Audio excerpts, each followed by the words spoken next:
Hey everyone, welcome back to Contractor Evolution. We have a phenomenal episode today because my guest is Mark C. Winters, co-author of the best-selling book, Rocket Fuel. The visionary integrator relationship is one I hear a lot of business owners wrestling with, and here's why. A lot of you likely fall in the visionary end of the spectrum. With a head full of ideas and a hunger that needed to be satisfied, you took the entrepreneurial leap and gave birth to what would become the business you own and lead today. Every venture needs the creative juice and gusto we associate with visionaries to get off the ground. Without visionary leaders who see things so clearly in their mind's eye in a way others can't, much of what we marvel at in the domain of human achievement simply wouldn't have happened.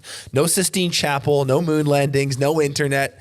You get the idea. In fact, you could make the case that without visionaries, we'd still be living in an agrarian society, because remember what a wise man once said, everything is created twice. First in the mind and then in reality. But here's the thing. While the epic visionaries of our time get the lion's share of attention, Henry Ford, Walt Disney, Steve Jobs, and Elon, our visionary-obsessed world obscures the truth of things, because not one of these leaders who are placed on massive pedestals would have accomplished anything without their integrators. They're behind-the-scenes number two, their right-hand man or woman who dutifully leads the execution of the vision and spends almost no time in the limelight for it, who does the dirty work and through their super rare set of skills makes real what the visionary imagines. Okay, I'm being a little grandiose here. You get my point. Integrators are the yin to the visionaries yang, and a lot of you listening are going to need one at some point. Now, I try on this show to go straight to the source whenever possible for answers, and Mark is a great example of that. He and Gino were the first to observe, study, and write about this visionary integrator dynamic, and we're super blessed to talk to him about how all this plays out in our construction and trades environment. Also, you'll see if you're watching on YouTube, I'm out of our normal studio setup again. I had to record this one while I was on the road in Austin, Texas specifically, hence my sick new Style Switch barbecue hat, which you'll see in a sec. If you're ever in Austin, go to Style Switch immediately, order the beef ribs. You can thank me later. Anyway, back to Mark. Our conversation is in two parts, okay? This episode is part one, and we're going to talk about the profile of visionaries versus integrators, why they're different, and how that healthy friction ignites organizational growth. Next week in part two, we'll talk about where visionaries should begin their search for their integrator and what systems and processes need to be implemented to breed long-term success within VI relationships. So let's dive into part one with Mark C. Winters. You're watching Contractor Evolution, where we unpack the systems, tactics, and skills you need to take your fast-growing contracting business to the next level. You're here to learn what it takes to scale up, work less, and increase profitability. You've come to the right place. Stay tuned to learn what separates the new breed of contractor from the old school, and welcome to your ultimate guide on the business of contracting. Mark C. Winters, it's an honor to have you. I've been looking forward to this interview for quite a while. In the intro, I would have told the listeners a bit about Rocket Fuel. Most of them know about this book and your work, the Traction Library. But for the few that don't, let's dive in right off the hop here. Tell us a bit about how it works. Yeah, so the visionary integrator structure is something that Gino discovered and articulated when he first wrote Traction, as it was a real dynamic in an entrepreneurial company where you have the visionary entrepreneur, typically the founder, the one that has that entrepreneurial seizure and just can't resist it, and they start a business and they put it out there. They got lots of ideas. They're seeing the future. They love to build relationships, particularly big external relationships. And then the other type of leader is this integrator, and they're much more executional in focus and really following through on things, making sure that things get done. They're making it happen. They're understanding the vision from that visionary, and then they're working harmoniously through and between the other leaders on the leadership team to actually make it happen, make it real in the world. And what Gino saw was that when you had those two leaders together in an entrepreneurial company, the results were just explosive in terms of how much better they were, how much faster they could grow, how much farther they could get, how much more successful they could be. And so it resonated with experiences that I had first in my own entrepreneurial journey, and then as I began to work with the EOS model in my clients. And so I saw it was real. And so that's really what Rocket Fuel is all about, is how do you take these two types of leaders that are by their very nature wired very differently. So their tendency is going to be to kind of collide and butt heads and create lots of friction between them. And so Rocket Fuel is all about the structure that we put around that relationship to help take that friction and blend it into a positive, powerful force that can then, propel the company to even higher levels. Somewhere near the early stages of the book, you guys describe it. This is a philosophical belief, in a sense, that different people have different God-given talents, and there's a really compelling way you guys talk about it in terms of like this two-piece puzzle thing. Can you just unpack that idea? Because I think it's a really memorable soundbite that our listeners who maybe aren't as familiar with your work will just totally glom onto. Yeah, so the two-piece puzzle has actually evolved since we wrote the book into a three-piece puzzle. But let's start with the two pieces of the visionary and the integrator. And, I don't know if philosophical is the right word. I think the science backs us up in terms of, people are different, and they're inclined to do certain things and not do other things. They're gifted with talents that are just contrary to other things that don't go together. For example, if I was to say to someone, let's say you've got someone in an organization that their ideal world is to be, in a dark cubicle away from people with their computer, where they can just kind of crank away on spreadsheets and kind of do that, but they sort of come to work through the side door where they don't have to say hi to anybody. They leave a little bit early, maybe get there a little bit early so that they just can kind of avoid the interactions. And you say to them, hey, we're gonna put you in this role where you get to go out and meet new people all the time. Your job is going to be to go out and try to find people and meet people. They just aren't wired for that, right? And likewise, if you were to take the person who loves being out there, doing all the things, meeting all the people, and say, hey, the rest of your life is to be stowed away in that cubicle, they are just not wired for that, right? So we all have these things that we're just made for. So when you think about the visionary and the integrator, fundamentally, they're made for the kind of thing I described. The visionary for, ideas, seeing the future, being out there in the world, and the integrator for really having that executional focus to get it done. But they're not, there's overlap. There's certain things that maybe they cross over a little bit to this side or that side. They're not mutually exclusive all the way across. And so if you think about how two specific visionaries and integrators may fit together, a puzzle is just a great way to visualize it. Mm-hmm. And so the moral of the story is we want to find the match where that edge between the two pieces of the puzzle fits together as cleanly as possible, meaning we don't want to have too much overlap where we're just alike. We don't want to have too many gaps between us where we've got these big holes in where the two pieces connect. And so, we've got a tool to kind of help understand that, help do it. But ideally, they're complementary, where between the two of them, they have great coverage, they have great ability all across the set of things that the visionary integrator duo needs to be great at. And between the two of them, they don't have too many things where they're the same. They're wired alike, and they're going to want to fight for the wheel. They're going to get confused about who's doing what because instinctively they're both going to want to go after it. Does that make sense for the two-piece puzzle? It makes total sense. Maybe you could expand a little bit on the traits and then the accountabilities that most visionaries have, and then the same thing for the integrators. You mentioned it a bit at the beginning. One guy's ideas oriented, big picture oriented. The other is a little bit more detail oriented, more focused on day to day. But if you could just I don't know if there's a laundry list you have, or you could just kind of go through your stereotypical profile of these two. Just help. Yeah, so there's a laundry list in the book, but it's very long, so I'm not going to try to. I couldn't remember them all anyway. But at the high level, starting with the visionary, just kind of thinking about, we talk about their DNA. They are seeing the future. They're thinking about where the world is going. They are trying to understand how can we best position our company along that path to where it's going to be the best opportunity for us. They're always generating lots of ideas. We'll sort of say 20 a week. They don't recognize it, but 18 of those may be bad ideas. A few of those maybe kill the company bad ideas, but one or two of those are just gold, and they're just moonshots. They're the kind of things that can just really change the game in a positive way for us. And they don't know the difference. They all look great to them, right? So that's the visionary. When you talk about accountabilities, one of the discoveries really is that we want to, visionaries don't do great with accountabilities.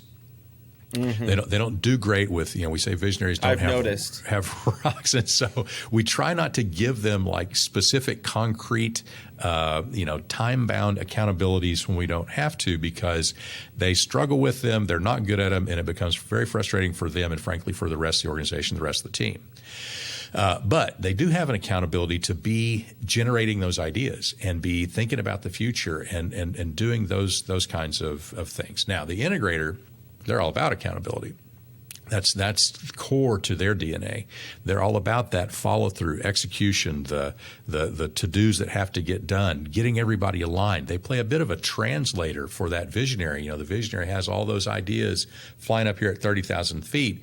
The integrator may not fly at 30,000 feet, but they fly at 20, or they can, close enough to kind of hear them and understand them and then translate those to the rest of the organization, the rest of the team.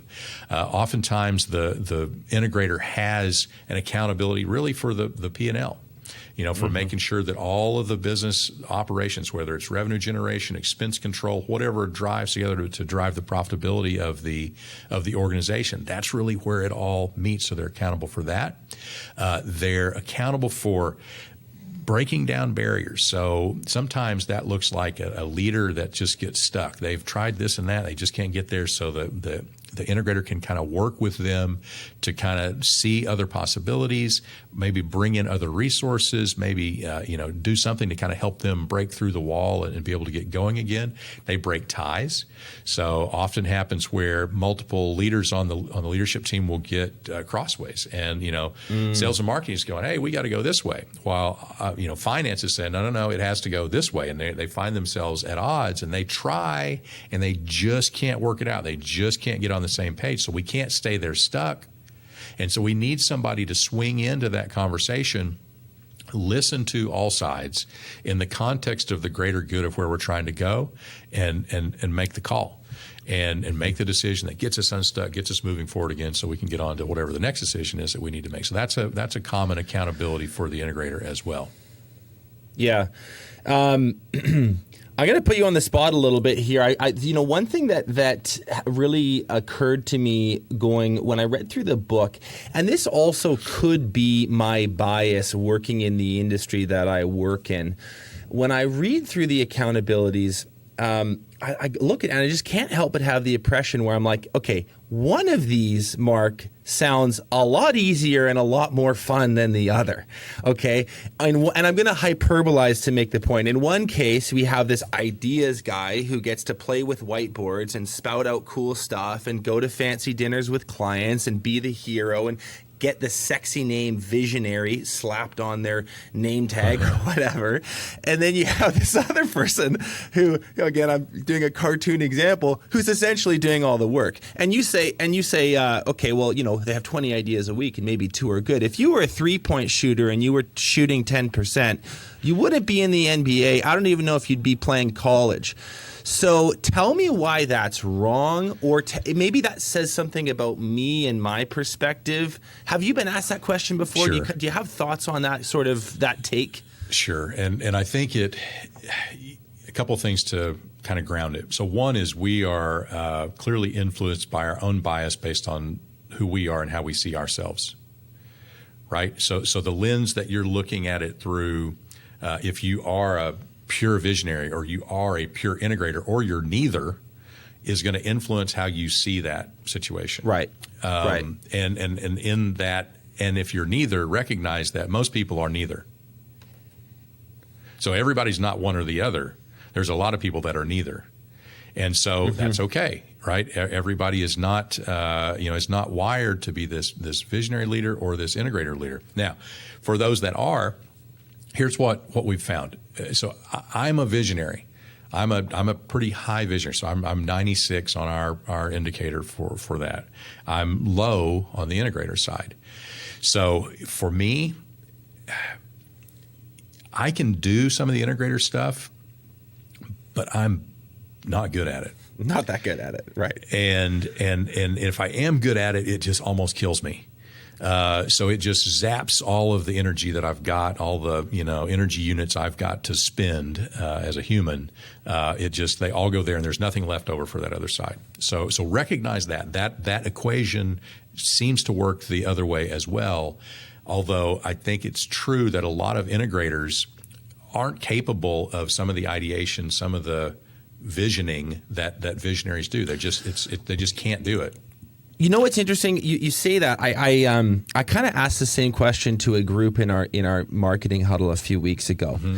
I said, I've got Mark C. Winters coming on. I'm really excited. This is something that's on my mind. I'm gonna ask him this. And I did the exact same bit to them as I just did to you. And I was surprised because about 3 or 4 people in the group raised their hands and said, I have zero interest in being a visionary. Yeah. I don't care at all. That's not where I play. That's not where my mind goes in my free time. I am more than happy, even excited for you to give me the play and me execute it. And I was like, okay, all right, I'm wrong. So this is exactly what we found is that's the pure integrator mindset is give me the thing. I don't want to spend my cycles trying to come up with that great thing. Give me that great thing. I can then play it against the world of execution, and I can tell if that play's going to work or if we can run it right here with our offense, right? And so that's really what they want, and they're good with that. So the people, Benji, and you may be one of these that kind of they're sort of frustrated. Well, I want to be on that side. That side looks more fun. You may be both. You may be kind of in there. So you got kind of a foot in both worlds. So you feel that way. You feel drawn in both directions. And that's there's nothing wrong with it. But it's a little bit of a trap to just be cautious of where you really need to kind of spend some intentional time thinking about, all right, which one of these do I enjoy more? I think it's a good comment to just be aware of the bias and how that might change the lens through which you look at this whole dynamic. And that probably says something about where I sit on it. And I'm curious to learn and discover more about that. One thing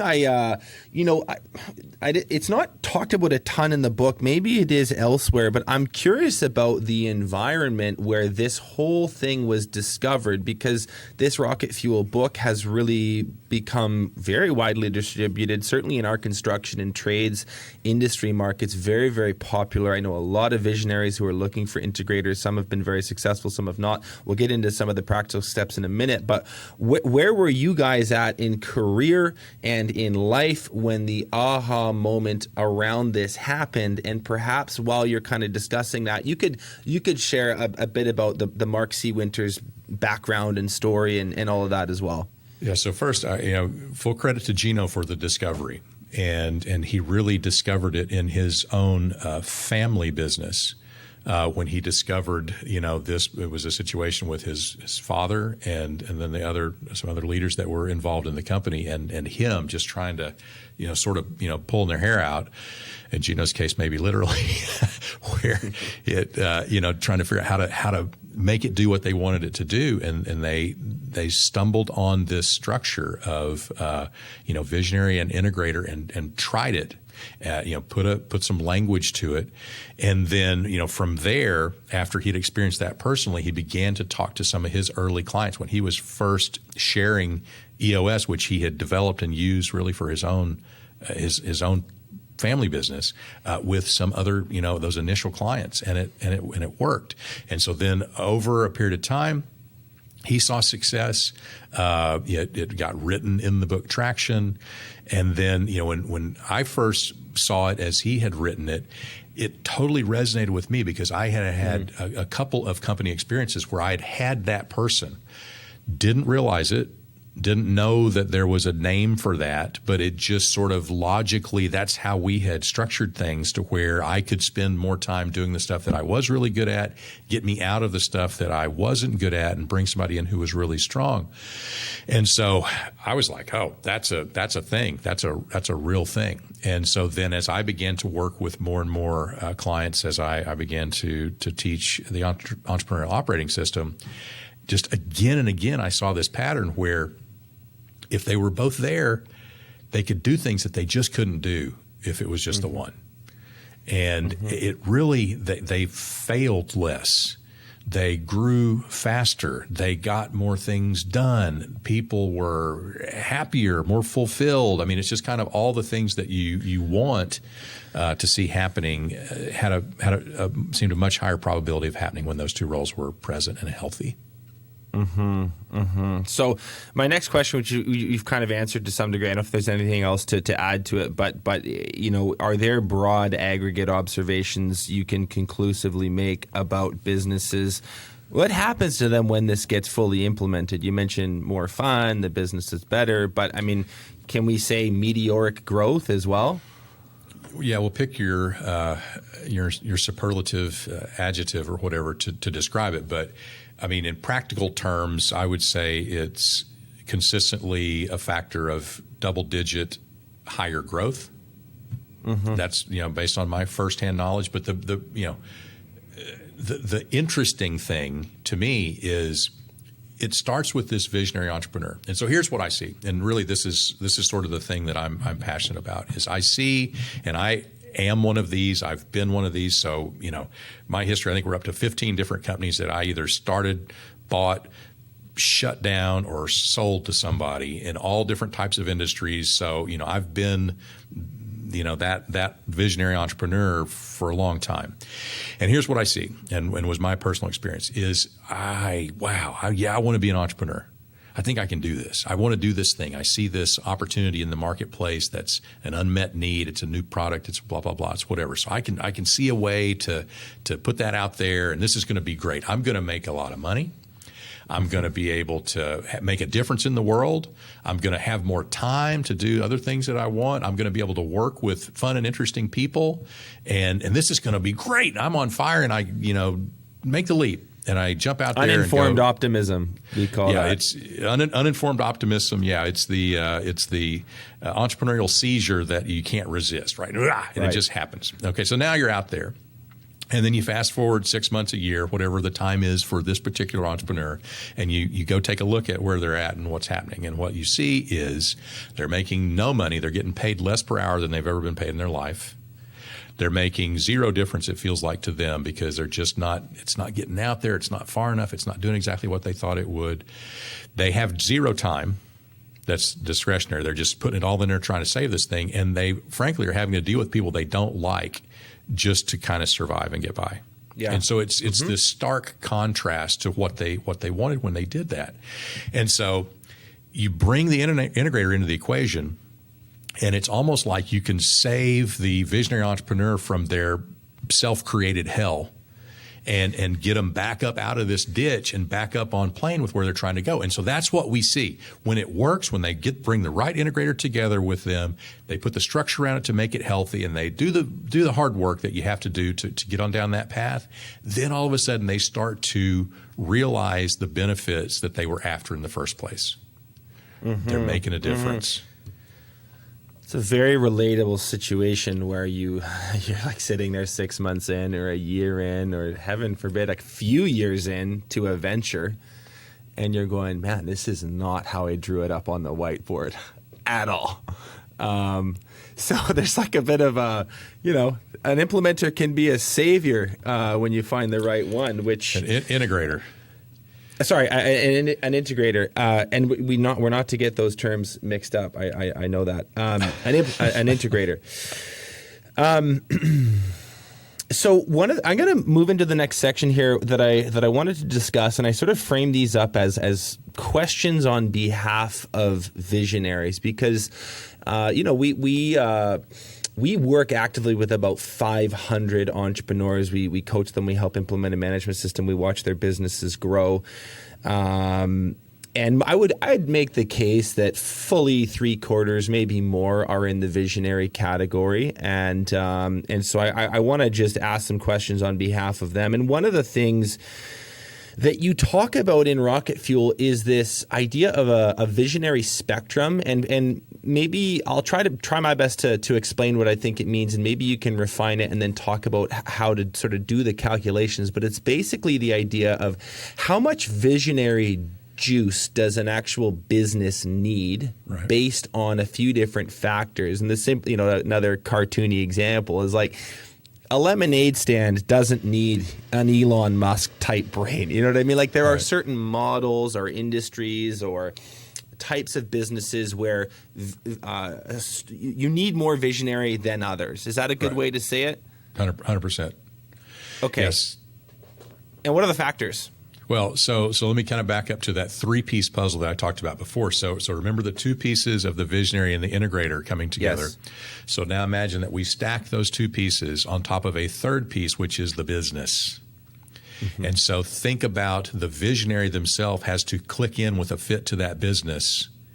That's right. And the integrator has to click into the fit of that business. So they all fit together just right. And so where those 2 roles click into the company, that's where that spectrum lies. The spectrum is the shape of that edge for that company, right? Mm-hmm. So on the visionary side, for the visionary spectrum, how much visionary does this company need? And so there's 3 different factors that we talk about there. We talk about industry type, we talk about the growth aspirations of that company, we talk about if there's complexity or market change. So think about a company that is global in scope. They have, a lot of different business units or product lines. They've got thousands and thousands of people. There's regulatory complexity. There's, technology, technical complexity. There's just all these different kinds of things, and it's changing very rapidly, and everything's moving around and on. Right. So that's kind of one end. The other end is, I think your lemonade stand is a great example.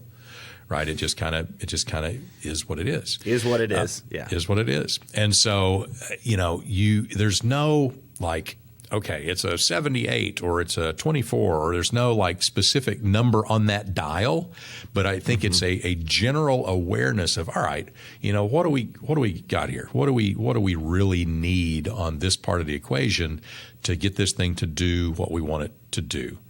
And so you're right. So, and we sort of jokingly say, if you're on the high end of the visionary spectrum in terms of complexity and growth and all that, then, maybe you need an Elon or a Steve Jobs or just some sort of a classical visionary that's, their head is there. Very few people's head is there, but, theirs is, and it needs to be to make it go. On the other end, we jokingly say that maybe a Mr. Magoo would do. Somebody that doesn't need to see very far into the future. They just need to kind of see, to the end of the block. And so it's turning that dial to see what's right. And the same is true on the integrator side, right? So how much integrator does this business need? And you can think about that again. If it's that big complex organization, lots and lots of people, lots of different geographies, lots of different locations, lots of maybe there's a labor union, maybe you've got other kinds of complexity that's going on there. There's just a lot of things that integrator is going to need to be capable of that they're not going to need to be capable of to run that lemonade stand. Mm-hmm. Even if we've got 12 lemonade stands. It's just a different ballgame. So, on the near end, on the lower end of that spectrum is more like a project manager. It's more like an administrator, right? Somebody that can handle. It's still execution focused. It's still making it happen. But remember, the vision is smaller, right? And so on the high end of that integrator spectrum is somebody who's really got a lot of horsepower and can handle all that complexity. And they're a leader of leaders. Because there's nobody doing all that stuff, right? There's no one person that can do all that stuff at scale. Right. And so they've got to be able to, lead and develop the leaders that can then get that stuff done through a bunch of other sets of leaders all the way down as big as that organization might be. Well, it's interesting in our little construction and trade space right now because it is changing so quickly. I mean, talking 2022, right? Like today. There's an onslaught of new softwares and technologically based tools that have hit the market over the last 10 years. There is big, smart money quickly and surely making its way to this space as well. You see that in sort of the centralization of large construction businesses. I've mentioned this a few times, but BlackRock is buying up apartment complexes at an alarming rate. That's for another podcast. But you are seeing change to this specific little part of the economy at a rate that I don't think we've ever seen. So there's room. There's room for some huge visionary type entrepreneurs to come into the space, and they have, and they will continue. But there's also room for the less businesses that are less visionary. I'll give you an example. Some of the entrepreneurs listening to this podcast would be doing, maybe they run $1 million a year painting company, and it would score lower on the visionary needs end of the spectrum because while a great business that makes money and serves the client and feeds the family of the people that work within it, let's be real. It's a relatively simple entity, a few teams. There's a sales and marketing arm of it. There's a little bit of project management, a little bit of QC, some finance, some admin. And on the other end, you have people like Tommy Mello, who we just had on the podcast a couple weeks ago. I think he's trending to do Tommy. Yeah. Well, he knows you. Yeah. So he's trending to do $200 million this year. He's operating in 16 states. Last time I checked, maybe it's up to 18 now. He's got massive scale training and onboarding systems that would blow your mind, entire facilities to train technicians how to install garage doors like that. Right. A huge brand. He's made a whole bunch of splashy plays in the content world that have led to some of the relationships that he's built that would explain the growth. And so I see this as it's a neat time in our little world where there is 30 or 40 years ago, it would be sort of Chuck in the trucks primarily. Now there's some big players. As a bit of a tangent, but the question that I wanted to sort of sneak up to here is this. You can obviously see what would happen to a business that needs big visionary thinking but does not have it. They would get crushed. They're just not playing a big enough game. They're playing checkers when they need to be playing chess.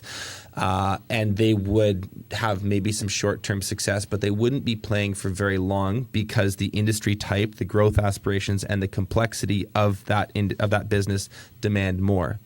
That's obvious. Here's the opposite question.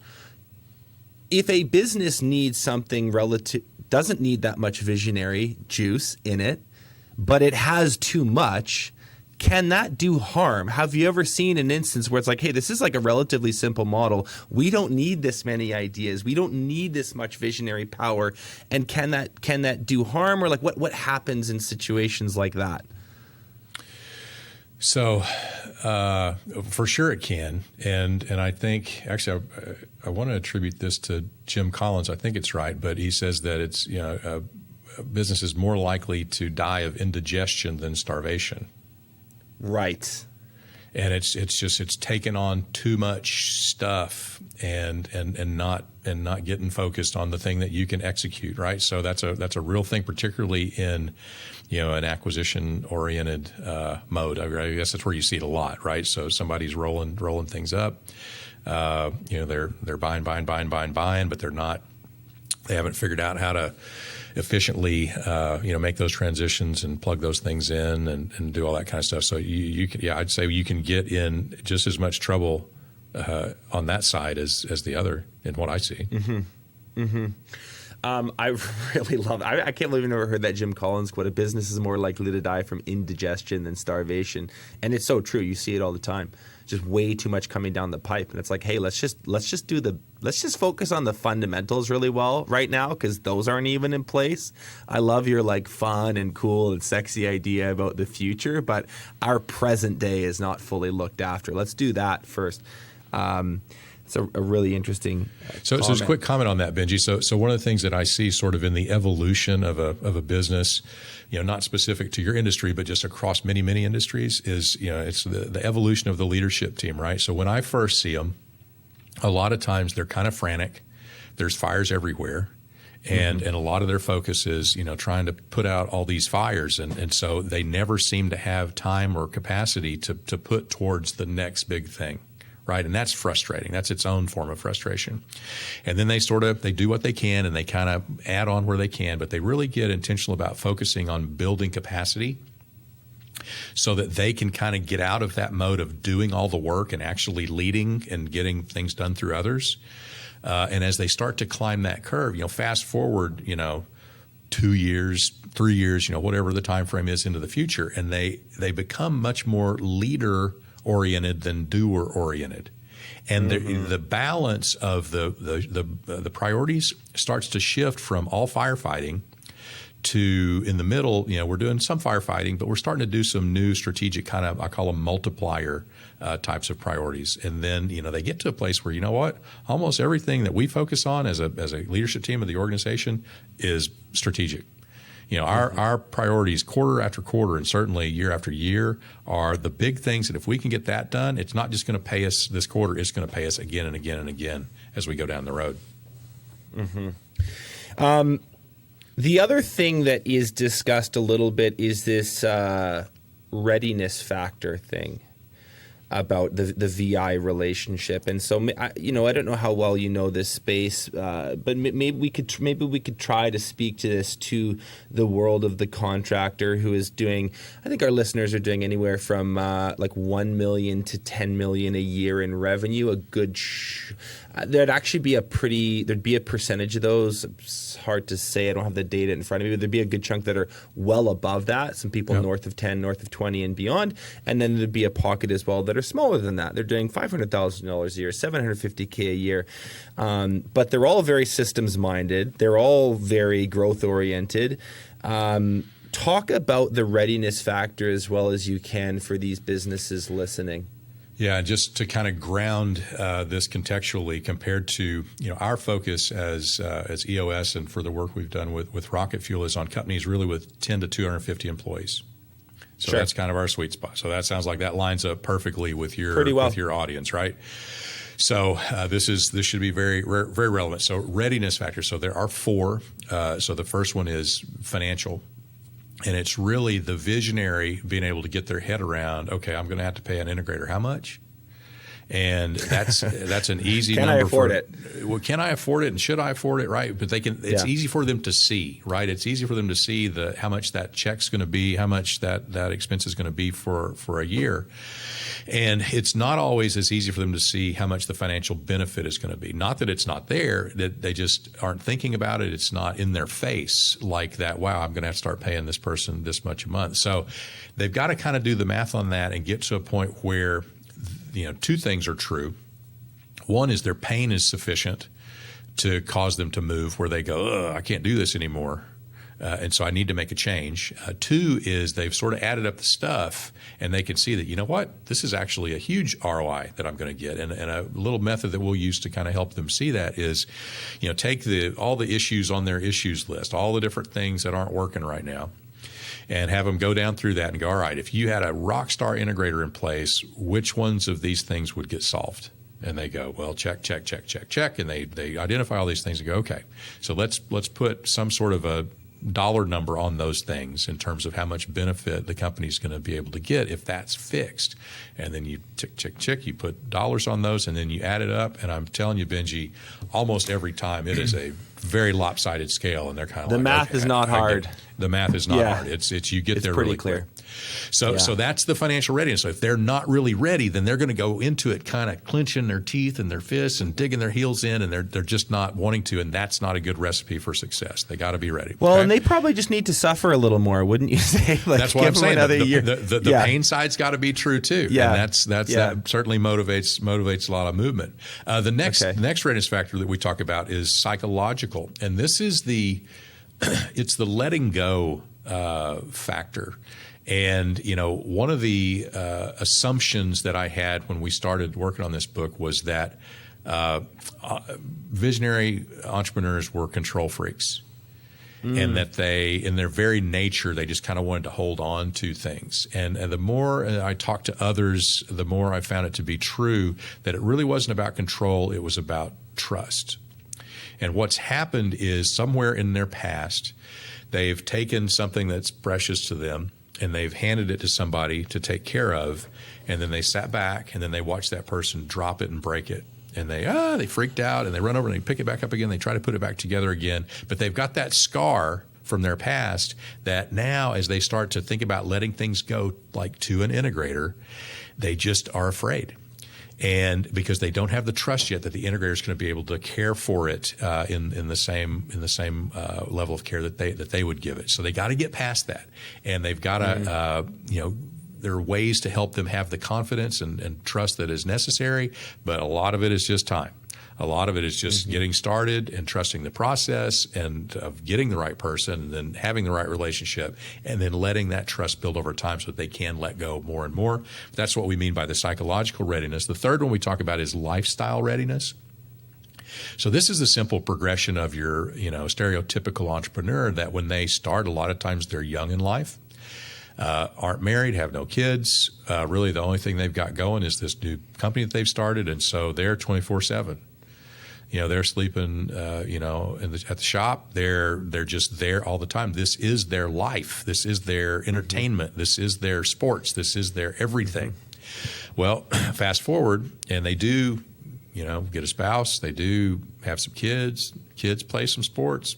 Kind of want to go watch the kids play sports. Maybe I want to coach them, right? All that kind of stuff. And so you start to get this other tug, and that's what we talk about as lifestyle race. So I'm ready to get out of the 24/7 at the business thing and kind of go live the rest of my life. That's an important factor. And then the last one, Dan Sullivan has a great term, unique ability, which really speaks to this unique individual giftedness that we all have.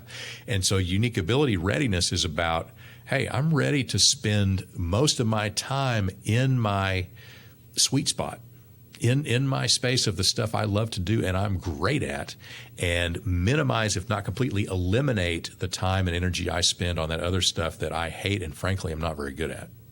Okay, so those are the four factors. So it's just an exercise really for the visionary to go through that and self-assess, where am I at? And am I really ready? And just recognize if I'm not, then I'm hurting myself in terms of probability of a good result here. The psychological readiness one I find the most interesting, or it leaps off the page to me the most with the people we work with. I had a gentleman on the show a few weeks ago. His name is Dan Young. He runs a large roofing and construction business in Indiana. He's one of our members, and he's grown. He's gone from $3 million a year to, I think, they're on trend for $16 million this year in about 3 years, which is, in our world, that's fast, Yeah. And so I wanted to pick his brain on how he did that. And a really central part of the conversation was on the leadership team that he's built. And we got to this part of the chat where he said this line, which I remember. He was working with a coach, and the coach asked him, Dan, do you really want leaders, or do you just like the idea of it? And it sat him down. He had to think about it for like 6 months and really swallow the pill and do some thinking, because he was in this space where he was like, I want an integrator. I want people to really take the ball and run with it. And then when people started to, to use a football analogy, like, hey, say, I'm open, pass me the ball, he'd be like, he'd hold on to it too long and he couldn't. And I just see that pattern so often. Do you have any bits of wisdom or just practical advice on moving through that the psychological readiness thing faster, or is it just an organic process that needs to take the time it takes? Yeah, so great question. And actually, Jim Collins has another term. It's referenced in Rocket Fuel, but it's a genius with 1,000 helpers. Right. And it's this idea that, hey, I know it all. I see it first. I know all the right answers. And so, I don't want, competing generals here, but I kind of want another level down that's just kind of all people that are not going to question me. They're going to do what I say. And so it's kind of it's a dictator model, right? So it's just kind of everything flows from the top.